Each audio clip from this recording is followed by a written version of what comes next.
Continuando con los temas de reumatología, a continuación vamos a ver uno de los más importantes, no solamente porque normalmente entra alguna otra pregunta en el examen de residencia médica, sino porque es un tema bastante importante que frecuentemente se lo ve en la consulta clínica diaria.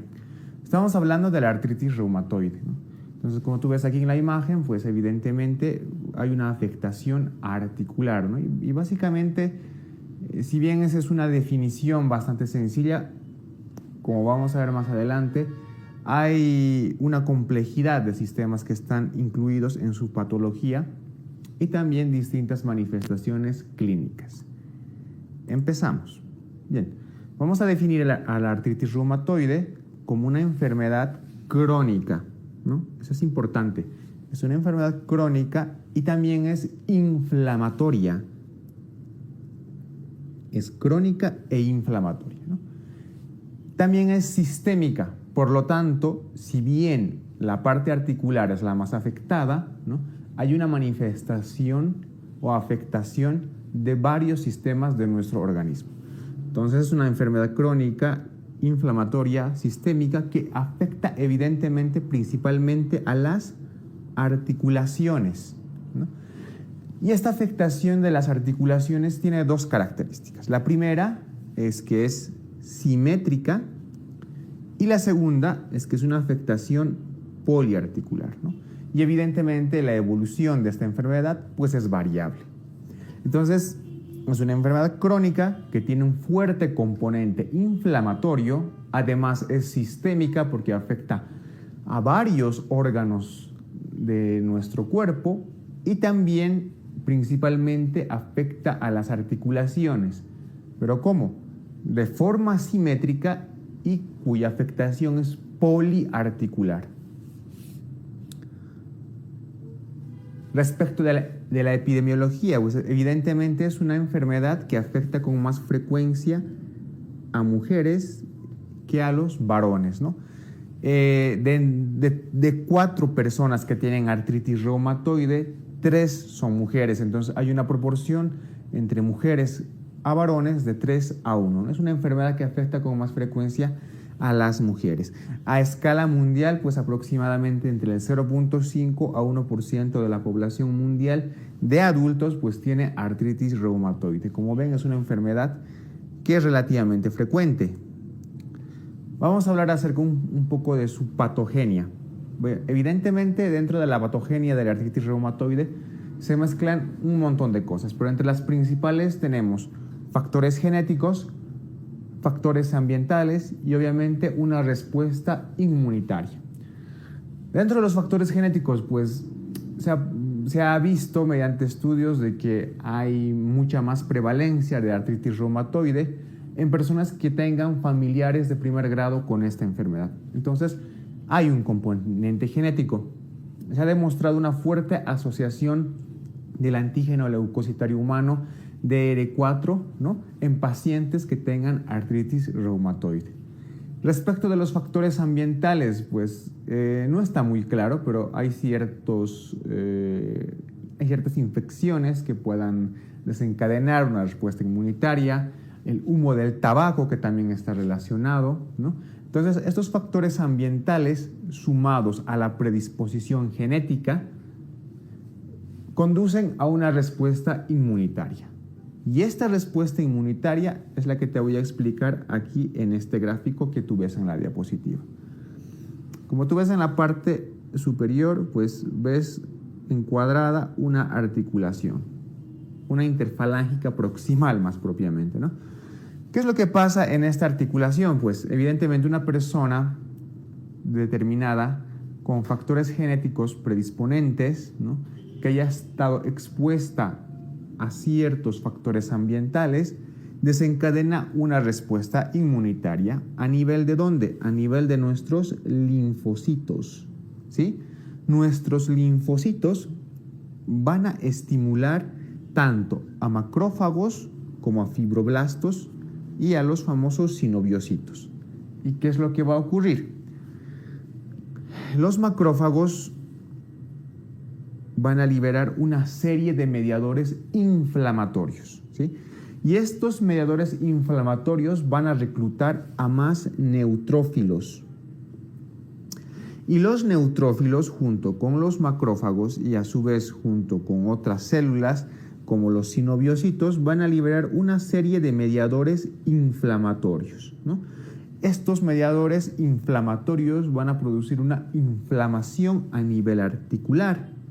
Y esta inflamación, mediante enzimas y mediante un montón de proteínas inflamatorias, van a producir la destrucción del cartílago articular, ¿no? Y una vez que se produce la destrucción del cartílago articular, pues evidentemente se presentan las manifestaciones como el dolor y aún más la inflamación.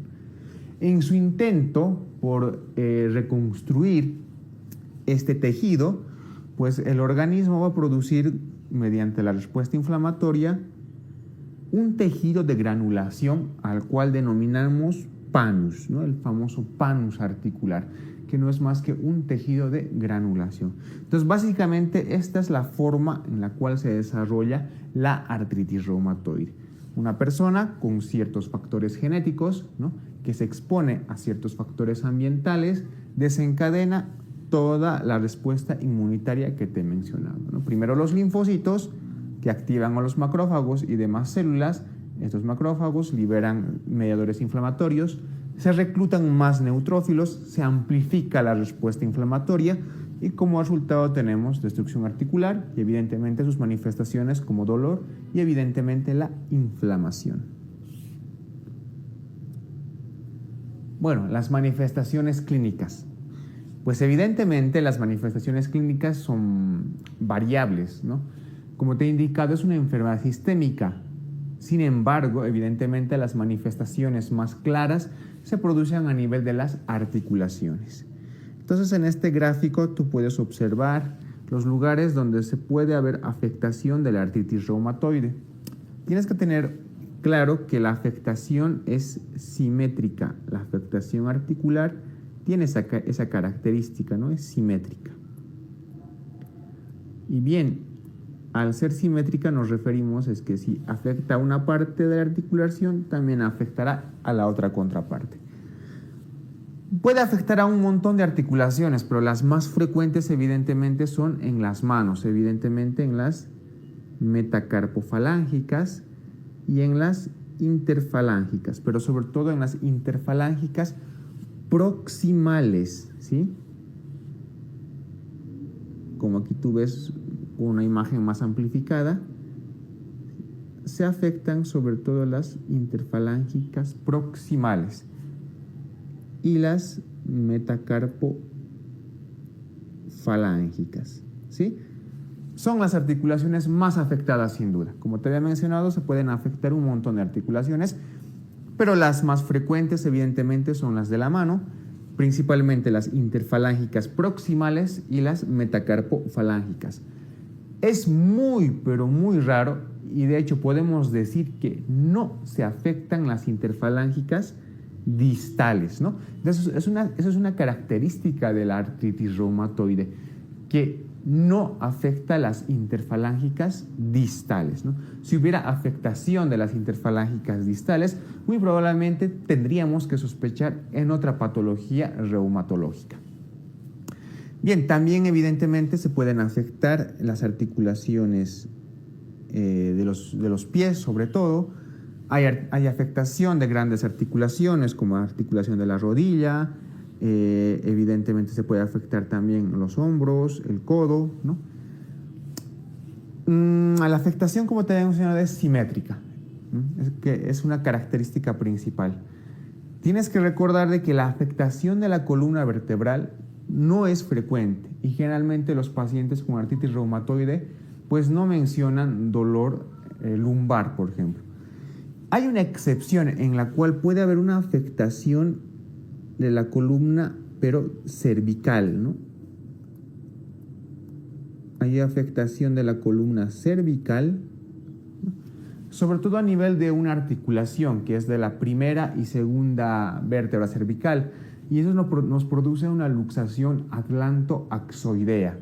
Esta luxación atlantoaxoidea, pues puede generar sintomatología neurológica, ¿no? Nos puede producir una mielopatía compresiva. Ya te digo que la articulación atlantoaxoidea, pues no es muy frecuente su afectación, ¿no? Pero si hay afectación de la columna vertebral, lo más seguro es que se afecte la columna cervical. Pues bien, entonces, te he indicado de que es una artritis que es simétrica, que afecta con mayor frecuencia a las manos y a las articulaciones de los pies. Dentro de las manos, las más frecuentes interfalángicas proximales y las metacarpofalángicas. Tienes que recordar que el dolor que se presentan en las articulaciones es generalmente matutino, ¿sí? Se presenta por las mañanas y se va a caracterizar por una rigidez. Hay una rigidez matutina y que generalmente esta rigidez va a durar más de una hora. ¿Sí? Eso es una característica importante de la artritis reumatoide. El dolor articular, la rigidez matutina por más de una hora. Bien, evidentemente, como te había mencionado, como aquí ves en la imagen, las articulaciones más afectadas son las de las manos y una evolución crónica de la artritis reumatoide nos puede dar deformidades importantes, ¿no? Entre las principales, una deformidad en ojal o del botonero, la deformidad en cuello de cisne y la deformidad en Z, que afecta principalmente al primer dedo de las manos, ¿no? Entonces, esas son las deformidades más importantes que se pueden presentar en una artritis reumatoide degenerativa, ¿no? Cuya evolución ha sido bastante crónica y muy desfavorable. Aquí en la imagen de la radiografía, pues lo que tú ves es principalmente lo que te había mencionado antes. Generalmente no hay afectación de la columna vertebral en la artritis reumatoide, pero sí existe, es lo que hemos denominado la luxación atlantoaxoidea, ¿no? Que se produce a nivel cervical entre la primera y segunda vértebra cervical, ¿no? Que ya te digo que no es frecuente, ¿no? Pero si se presenta, pues se presenta a ese nivel. Bien, los nódulos reumatoides. Pues los nódulos reumatoides se presentan entre el 30 a 40% de los pacientes con artritis reumatoide. ¿Cuál es su característica? Son nódulos subcutáneos, ¿sí? Generalmente son indoloros, o sea, no duelen, pero si los palpas son blandos, ¿sí? ¿En qué pacientes se van a presentar? Generalmente los que tengan una intensa actividad de la artritis reumatoide o que tengan cantidades elevadas de factores reumatoideo. Los lugares donde generalmente se presentan, pues, por ejemplo, son en los lugares extensores de los codos, también se pueden presentar en las manos y en algunos tendones, como por ejemplo el tendón de Aquiles. Dentro de las manifestaciones pulmonares, la pleuritis es la manifestación pulmonar más frecuente de la artritis reumatoide y la pleuritis se puede manifestar como un derrame pleural, ¿no? Si tú recuerdas el tema de derrame pleural en neumología, habíamos dado algunas características del derrame propio de la artritis reumatoide, ¿no? Y te había dicho en esa ocasión, y te lo vuelvo a repetir, que el derrame pleural de la artritis reumatoide es un exudado, ¿no? Cuyas características son las de presentar una glucosa muy baja y un descenso del complemento. Esas son las características del derrame pleural que se presenta en la artritis reumatoide. Como aquí tú ves en la imagen, ¿no? La opacidad que tienes, el famoso menisco de Damoiseau, etcétera, ¿no? Todo lo que ya hemos visto mucho más antes, en relación evidentemente con la artritis reumatoide. Otra manifestación pulmonar no tan frecuente, pero que sí es grave, es la neumonitis intersticial, ¿no? Esta neumonitis intersticial se puede presentar en un paciente con artritis reumatoide. Ya te digo que no es la manifestación más frecuente. Dentro de las manifestaciones pulmonares, evidentemente la pleuritis con su derrame pleural es lo más frecuente. Las manifestaciones hematológicas. Bien, existe una anemia de trastorno crónico o también denominada anemia de tipo inflamatorio, ¿no? Es decir, como hemos visto en hematología, esta anemia cursa con una hemoglobina baja, con un volumen corpuscular medio normal, por eso es una anemia normocítica, ¿no? Algo importante y característico de las alteraciones hematológicas es que, si bien se presenta una anemia de trastorno crónico, en los pacientes con artritis reumatoide generalmente existe trombocitosis. Hay un síndrome característico que es el denominado síndrome de Felty y se caracteriza por la presencia de neutropenia, esplenomegalia, ¿no? Como tú aquí ves en la imagen, un agrandamiento del bazo, esplenomegalia, y evidentemente artritis reumatoide con factor reumatoideo elevado. Esta triada de neutropenia, esplenomegalia y paciente con artritis reumatoide con factor reumatoideo elevado es lo que denominamos síndrome de Felty. Las manifestaciones oculares. Bien, dentro de las manifestaciones oculares, lo más frecuente es que se presente una queratoconjuntivitis o, como tú ves en la imagen, una epiescleritis. Hay un síndrome que es el denominado síndrome de Sjögren, ¿no? Que se denomina también síndrome seco, y que un 10% de los pacientes con artritis reumatoide tienen este síndrome. Este síndrome se caracteriza principalmente por esto, por una queratoconjuntivitis seca, ¿no? Como tú aquí ves en la imagen, una afectación de la queratoconjuntivitis seca pues te da ojos rojos, ¿no? Esas son las principales manifestaciones oculares de la artritis reumatoide. Epiescleritis, más frecuente, queratoconjuntivitis. Una queratoconjuntivitis seca es muy probable que esté asociado a un síndrome de Sjögren.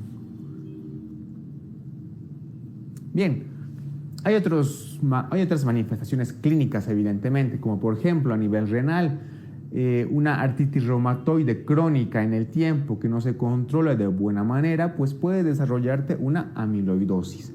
Esta amiloidosis puede desarrollarte, evidentemente, un síndrome nefrótico, ¿no? También nos puede dar algún tipo de vasculitis, evidentemente. Por eso es que te he indicado que la artritis reumatoide, si bien tiene una afectación casi predominantemente articular, tiene manifestaciones sistémicas. Bien, el diagnóstico. ¿Cómo vamos a hacer el diagnóstico? Evidentemente tiene que haber una parte clínica y una parte laboratorial. Dentro de la parte de laboratorio, pues vamos a tener 3 parámetros que los vamos a utilizar para el diagnóstico. Uno es el factor reumatoideo, 2 es el anticuerpo antipéptido citrulinado y 3 son los reactantes de fase aguda. Bien, el factor reumatoideo se presenta generalmente en la mayoría de los pacientes con artritis reumatoide, es muy sensible, pero tienes que recordar que el factor reumatoideo no es específico, o sea, no es específico de la artritis reumatoide, ¿sí? Aunque sí que se presenta en la mayoría de los pacientes con artritis reumatoide. Bueno, muchas veces hablamos del factor reumatoideo, pero no sabemos específicamente qué es el factor reumatoideo. El factor reumatoideo es lo que ves aquí en la imagen. Es una inmunoglobulina, que generalmente es la inmunoglobulina M, que reacciona contra otra inmunoglobulina, generalmente la inmunoglobulina G, ¿no? Es una pelea, ponte, una inmunoglobulina M de nuestro propio cuerpo contra una inmunoglobulina G, ¿no? Entonces, eso es el factor reumatoideo. Una inmunoglobulina M, ¿no? Que es más generalmente, contra una inmunoglobulina G. Bien, otro dato laboratorial importante, y este sí que es específico, es los anticuerpos antipéptido citrulinado, ¿no? Esta estructura química que ves aquí en la imagen y que te he subrayado, los anticuerpos antipéptido citrulinado son anticuerpos específicos de la artritis reumatoide. Tienen una especificidad bastante alta y también se relacionan con el grado de gravedad de la artritis, ¿no? Es decir, concentraciones muy altas de anticuerpo antipéptido citrulinado, aparte de que son específicas de la artritis reumatoide, pues están en relación con la gravedad de esta enfermedad, es decir, con formas más agresivas. Los reactantes de fase aguda, por lo general, como en toda enfermedad inflamatoria, pues generalmente están elevadas, ¿no? Entonces, tanto la PCR como la BCG tendrán concentraciones elevadas. Evidentemente, esto tampoco es específico de la artritis reumatoide, pero sí que demuestra que hay una importante actividad inflamatoria.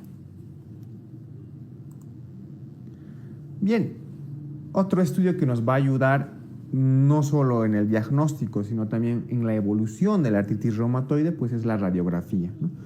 Dentro de las características radiográficas que existen, pues vemos primero una osteopenia periarticular, vamos a ver una disminución simétrica del espacio articular, erosiones subcondrales y mientras más vaya evolucionando la enfermedad, mientras más agresiva sea, pues también se va a ver anquilosis ósea, es decir, la fusión, ¿no?, de las articulaciones. Entonces recuerda, las características de una artritis reumatoide en la radiografía son osteopenia periarticular, la disminución simétrica del espacio periarticular y las erosiones subcondrales. Bien, ¿cómo hacemos el diagnóstico de la artritis reumatoide? Antes había una clasificación que se utilizaba hace bastante tiempo, ¿no?, que se ha modificado y se ha unido la clasificación tanto americana como europea. Entonces se han creado los famosos criterios del Colegio Americano de Reumatología y de la Asociación Europea de Reumatología, los famosos criterios ACR-EULAR 2010, ¿no? Entonces, estos criterios pues, tienen como componentes la parte clínica articular, la parte serológica, ¿no?, y evidentemente la duración de los síntomas. ¿Cuáles son estos criterios? Y esto sí es importante que los vayas a repasar, ¿no? Primero, la afectación articular, ¿no?, que se da una gradación del 0 al 5, un puntaje del 0 al 5, ¿no?, y en los cuales nos dice que una articulación grande, solo una, pues tiene un puntaje de 0. De 2 a 10 articulaciones grandes tienen un puntaje de 1. La afectación de 1 a 3 articulaciones pequeñas tienen un puntaje de 2. La afectación de 4 a 10 articulaciones pequeñas tienen un puntaje de 3. Más de 10 articulaciones tienen un puntaje de 5, con la condición de que al menos una articulación de las afectadas sea pequeña. Dentro de los parámetros serológicos nos dice que un factor reumatoideo y un anticuerpo antipéptido citrulinado negativo tiene un valor de 0.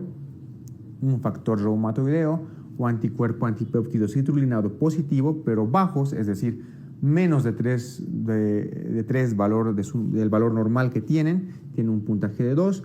O un factor reumatoideo o anticuerpo antipéptido citrulinado positivo, pero altos, mayor a 3 veces su valor normal, tiene un puntaje de 3, ¿no? También se considera a los reactantes de fase aguda, una BCG o PCR normal tiene puntaje de 0, una BCG o PCR elevado tiene puntaje de 1. La duración de los síntomas, menor de 6 semanas, 0 puntos, más de 6 semanas, 1 punto. Dentro de la afectación articular, evidentemente, el paciente tiene que referirte lo que te he indicado hace un momento, que la afectación tiene que presentarse como un dolor, sobre todo matutino, ¿no?, y una rigidez mayor de 1 hora. Algo que tienes que tomar en cuenta, hablando de las características inflamatorias de las articulaciones, es que el dolor en la artritis reumatoide mejora con el ejercicio, o sea, mejora con la actividad. No es un dolor de características inflamatorias. Y es lo contrario del dolor mecánico que vamos a ver, por ejemplo, en la osteoartrosis. El dolor mecánico empeora con el ejercicio o con el movimiento. En cambio, el dolor inflamatorio, como es el caso de la artritis reumatoide, mejora con el movimiento y con el ejercicio. Bien, volviendo otra vez a los criterios. Para diagnosticar artritis reumatoide, la suma de estos criterios tiene que ser mayor a 6 puntos. ¿Sí? La suma de estos criterios tiene que ser mayor a 6 puntos. Y recién la suma mayor a 6 puntos te da el diagnóstico de artritis reumatoide como tal. ¿Sí? Entonces, la suma mayor a 6 puntos de estos criterios, pues evidentemente en un paciente ya nos dan el diagnóstico de artritis reumatoide.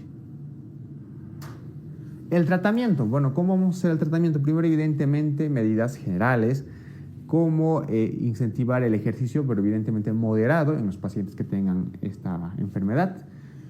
Y evidentemente el tratamiento principal es el farmacológico. ¿Qué medicamentos vamos a utilizar?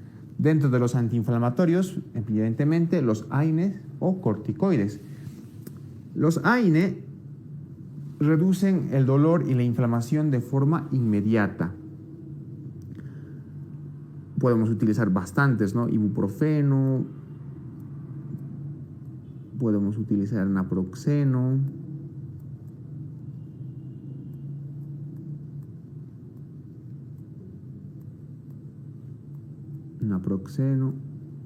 ¿no?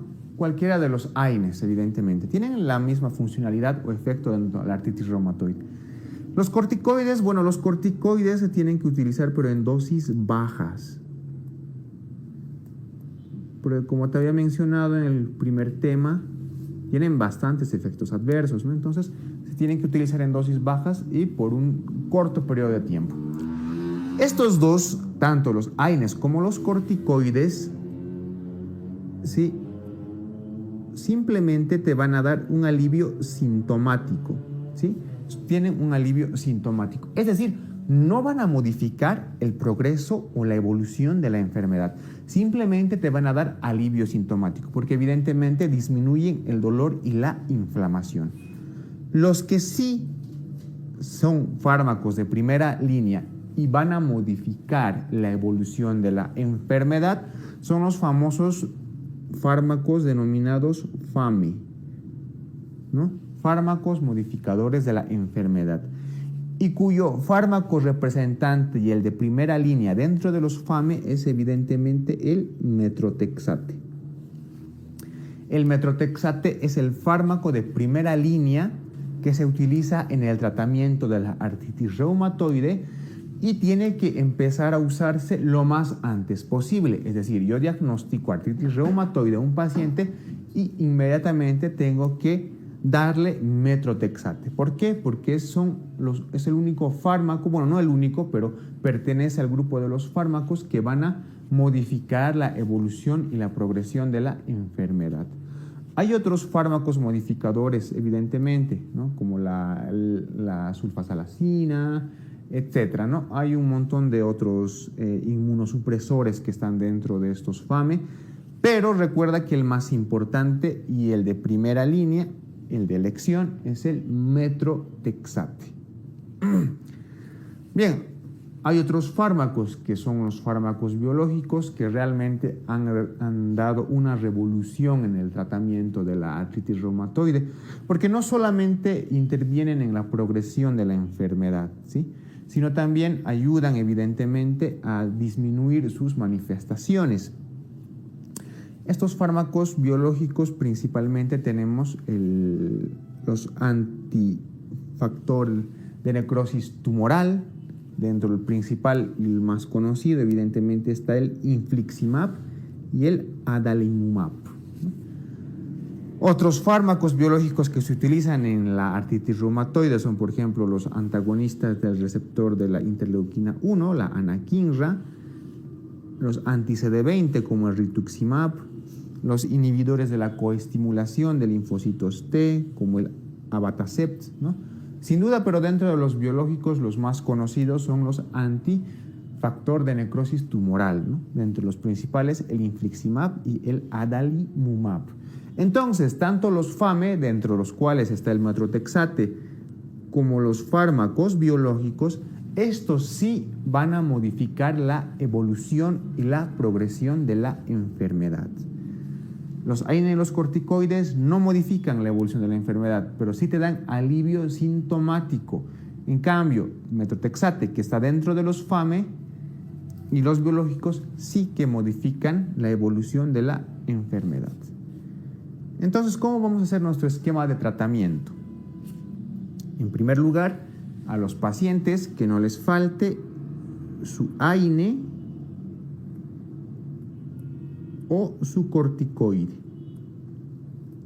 El corticoide en dosis bajas. Y ambos se administran, pero por cortos periodos de tiempo. ¿Por qué? Porque son sintomáticos, ¿no? Evidentemente, el que no debe faltar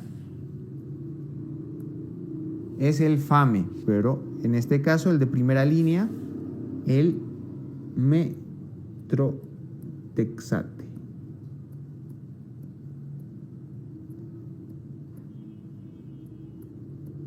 ¿Sí? Un FAME, un fármaco modificador de la enfermedad. Este no debe faltar, el metrotexate. Si pese a la administración de metrotexate, AINE y corticosteroide, nuestro paciente no mejora, debemos considerar el uso de un fármaco biológico.